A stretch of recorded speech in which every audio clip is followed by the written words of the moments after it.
everyone, I am Genevieve Dicuming and I will be presenting Physical Education as Discipline. At the end of the session, we are expected to define PE, sports, and recreation, discuss PE as discipline and as profession, appreciate the values instilled in PE and sports, show enthusiasm in teaching different sphere areas. Physical education. It is an integral part of school curriculum that aims to develop physical, mental, emotional, social, and spiritual aspects of an individual through well-selected physical activities.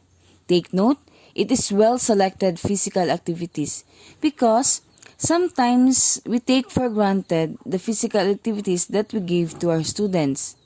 If we teacher keep doing this, how can the students attain their well-balanced life? And we need also to consider the abilities and capabilities of every student in every physical activity. Sports. It is an activity involving physical exertion and skill in which individual or team competes against another. Recreation. These are the activities are often done for enjoyment, amusement, or pleasure.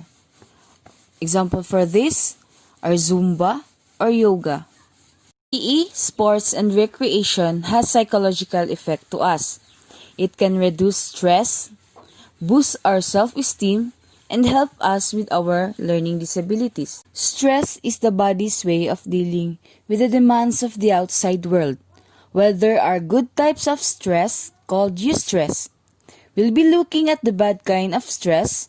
This kind of stress is called distress, which can manifest in increased anxiety, mental illness, and poor decisions. People react to stress differently, and some of these reactions, such as stress eating, can be destructive to the individual. Exercise is associated with a reduction of tension in the individual who is exercising. This tension reduction is specifically beneficial to people who exercise regularly and can help students to cope with the stress in their lives. Young people who exercise also tend to sleep better as a result of this tension reduction. Self-esteem is the sense that one is a worthwhile and good person. Though self-esteem is no longer considered to be a cure-all in psychology as it once was, self-esteem is still important to young people's development. In particular, young people who are overweight suffer from low self-esteem. Exercise alone may not be enough to completely solve a young person's weight problems. Some weight issues stem from genetic or nutritional issues. However, people who exercise have better overall self-esteem than those that are sedentary or physical inactive. Exercising the body can benefit the mind even among individuals with learning issues such as attention deficit hyperactive disorder or ADHD and autism spectrum disorder or ASD. Students with ADHD have difficulty concentrating on tasks and may have problems with impulse control. Regular exercise can reduce the amount of medication necessary to keep students with ADHD focused in class. People with ASD process information differently from others and often find themselves fascinated with repetitive motions or staring at objects.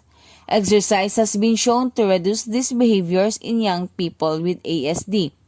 Note that exercise does not necessarily improve academic outcomes for these students, but lessen some of the more disruptive habits of children with these conditions. This holds true for students with a variety of learning disabilities. This time, we will be discussing about PE as profession and as discipline.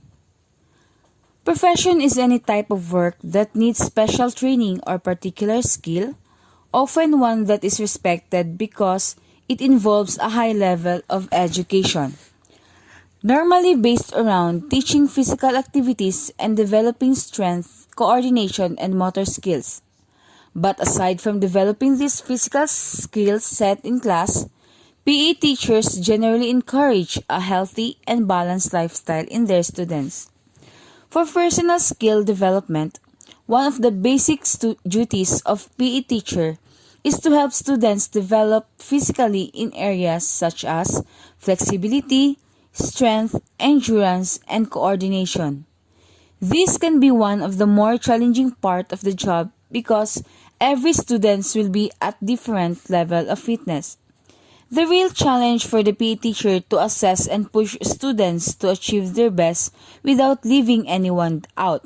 Sometimes, we develop relationships with the students who are particularly physical and sports-minded.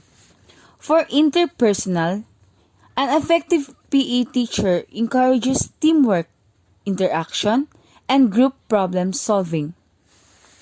For health education, the real long-term duties of a PE teacher is to educate children and help them develop an awareness of the importance of a healthy overall lifestyle.